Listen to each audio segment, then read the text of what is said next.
of the Oromo people.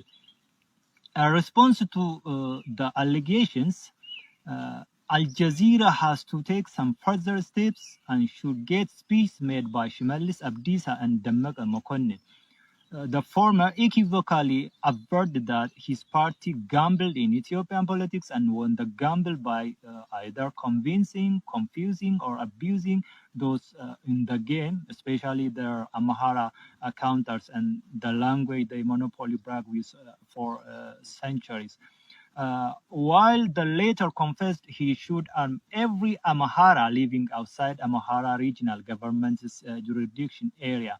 It also has to be underlined, head of the state deceived international community and the world as a whole that his forces reached and controlled Tigray regional government seat, Mekelle, without killing a single civilian. Yet today we are witnessing all hell broken laws in Tigray region. It is this kinds of gambling, conspiring, and deceiving within factions among men at the Oval Office that is eating innocent civilians' life, dividing the whole population of the country into ethnic classes. The Oromo Liberation Army has got nothing to do with this kind of savagery. However, some accusations made against OLA to push the organization to an extremist end might lead the innocent freedom fighters to the cage. Some people want, and this could bring again another Rwanda 1994 to the Horn of Africa. Had OLA need to kill and displace targeting one ethnic group, it is a one night easy job, of course, but this is not a cause we are dying for.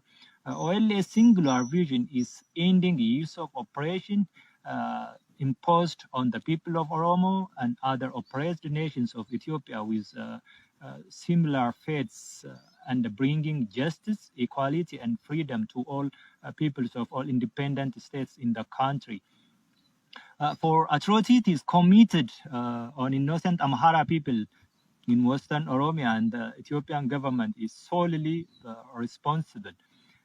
Many false concocted documentaries tarnishing its image were made against OLA and the Oromo people's struggle from Badeno to Arbagugu, from Wollo to Walaga, but time and again all bear no fruits. An independent body has to be given an access to areas alleged, and OLA is beyond ready to cooperate for investigation. Ethiopia is collapsing while the world is looking for a wrong medicine to save the country when it's too little too late. Failing to accept the realities as the cause of Ethiopia's demise today is a deliberate marginalization of the Oromo mass and distorting a century-long quest for self-determination of the Oromo nation and other oppressed nationalities in the country will result into an inevitable disintegration of those independent states.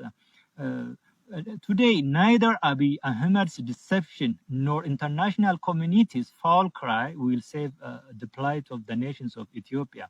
Situations on the ground are far from what the world is observing on the TV screens. Things are out of control, and an unlawfully declared state of emergency in almost all parts of the country solved nothing.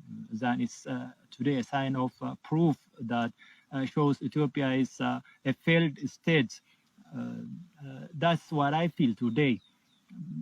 I'm not going to take too much of your time. Please, thank you for having me on air.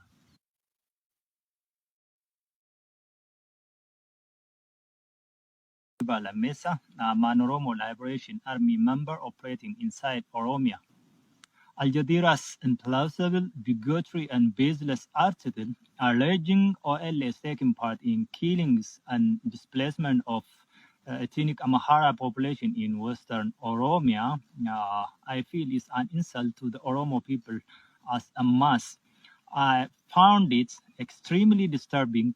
A big media outlet like Al Jazeera blindly judged the Oromo Liberation Army before it even know the organization. Al Jazeera labeling OLA as a separatist group is another flaw that exposes this globally watched giant media. The media should have taken a step or so to read the Oromo Liberation Front's political program and fathom its goals and objections than echoing Ethiopia's successive dictatorial regimes' propaganda against the cause of the Oromo people. A response to the allegations, Al Jazeera has to take some further steps and should get speech made by Shimalis Abdisa and Dammaka Mokonnin. The former equivocally averred that his party gambled in Ethiopian politics and won the gamble by either convincing, confusing, or abusing those in the game, especially their Amhara counters and the language they monopoly brag with for centuries.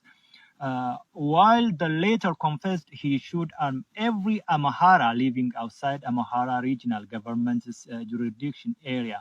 It also has to be underlined, head of the state deceived international community and the world as a whole that his forces reached and controlled Tigray regional government seat, Mekelle, without killing a single civilian. Yet today we are witnessing all hell broken laws in Tigray region. It is these kinds of gambling, conspiring, and deceiving within factions among men at the Oval Office that is eating innocent civilians' life, dividing the whole population of the country into ethnic classes. The Oromo Liberation Army has got nothing to do with this kind of savagery. However, some accusations made against OLA to push the organization to an extremist end might lead the innocent freedom fighters to the cage. Some people want, and this could bring again another Rwanda 1994 to the Horn of Africa. Had OLA need to kill and displace targeting one ethnic group, it is a one night easy job, of course, but this is not a cause we are dying for. OLA's singular vision is ending the use of oppression imposed on the people of Oromo and other oppressed nations of Ethiopia with similar fates and bringing justice, equality, and freedom to all peoples of all independent states in the country. For atrocities committed on innocent Amhara people in Western Oromia, and the Ethiopian government is solely responsible. Many false concocted documentaries tarnishing its image were made against OLA and the Oromo people's struggle from Badano to Arbagugu, from Wallu to Wallagga, but time and again all bear no fruits. An independent body has to be given an access to areas alleged and OLA's